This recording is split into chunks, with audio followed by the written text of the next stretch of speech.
This blaster needs no introduction. You've seen all the reviews on YouTube. The hype is validated. This thing is pretty awesome as a rival blaster, but that's not what this video is about today. I'm not gonna reinvent the wheel and re-review this blaster for you. I wanna talk about something that I'm surprised nobody has done yet. It's no surprise I'm a super ultra fanboy. You know, I had to do this. So without further ado, let's get into it.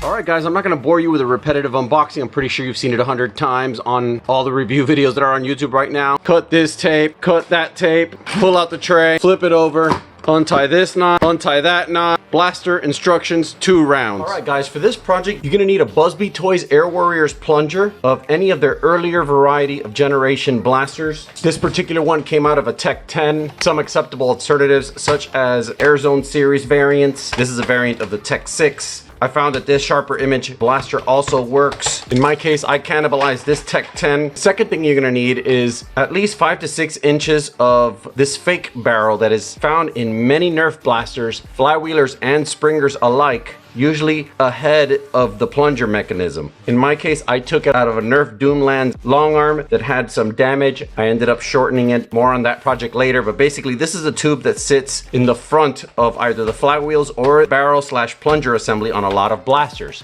If you guys haven't noticed, these faux barrels actually have rifling in them. I did a little bit of an experiment and I tested an Ultra Dart, and it seems to be the exact perfect diameter for an Ultra Dart seal. So close tolerance, in fact, as you can see, as I slightly push on the Ultra Dart very gently, it spins as it enters the barrel. This can incredibly increase accuracy. As you can see in many videos, all you have to do is Google scar barrels for Nerf guns and you'll see what I'm talking about. So basically what you want to do is you want to cut the edge of the plunger off to make this a fully open tube. We want to open the airflow to it. And then we're going to proceed to create our lock ring for the brake barrel assembly of the pilot. So when you cut the cap end on that tube off, what you want to do is now hammer this barrel, which is a very tight press fit, all the way to the back of this tube until both tubes are aligned back here. Now what I like to do for this is I like to get some 3/4 inch heat shrink and just cut 1/8 of an inch off like that. Carefully place it over the very edge of the tube so that it's flush against the end of the tube. You're going to heat shrink it so it can hug the tube hard, and this is going to act as your stop when you put this into the breech of the pilot. Now with that stopper in place, all you have to do is insert your barrel again, and it won't go past the breech area, which will allow you to close the breech, and you're ready to fire Ultra. Now for barrel protection, I just put some more of that shrink tubing here, and I use the same long arm muzzle shroud to slide it over for protection. I can also use this as a barrel stop in case I want to do a front loading barrel setup, and done guys. Now without further ado, we want to know what this thing can really do. Let's get some crony numbers. Now I know what you might be thinking. Come on, Not Enough. You're gonna do an ultra barrel mod for the pilot, but you're not gonna jump on the traditional or half-length mod bandwagon like everybody else. I didn't forget about you guys. Using that same Podameron blaster, I basically cut out the AR and the barrel, and I left a lip on it, as you can see right there. This allows you to just push the barrel right up into the ultra barrel, and it seats right there in the breech just like that, and you can just load short darts to your heart's content. You know what time it is. Let's check out some performance numbers. Take over your mind, let it hypnotize. Feel it in your skin, slowly begin, like a drug so high. Give me tonight, take over your mind, let it hypnotize.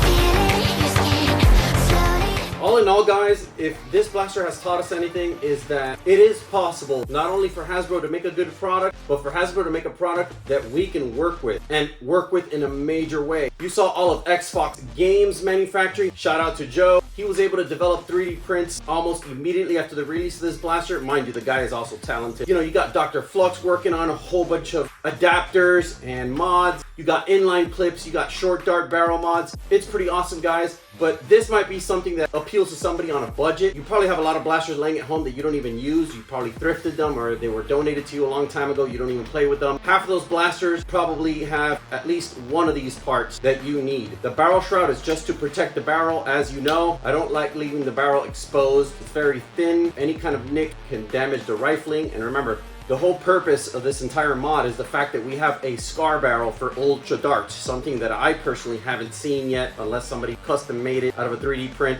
This is something that hasn't been tried yet, but I wanted to let you guys know because the amount of accuracy that you can get with Ultra using this barrel, no other Ultra blaster at the moment has achieved. And you know I'm a fan of Ultra. It's no trade secret to anybody. I love Ultra. As far as this setup here, you can just go back to Rival in a second, just like all the other mods. You can put this barrel shroud back on when you're ready to start firing again. And just like that, bang!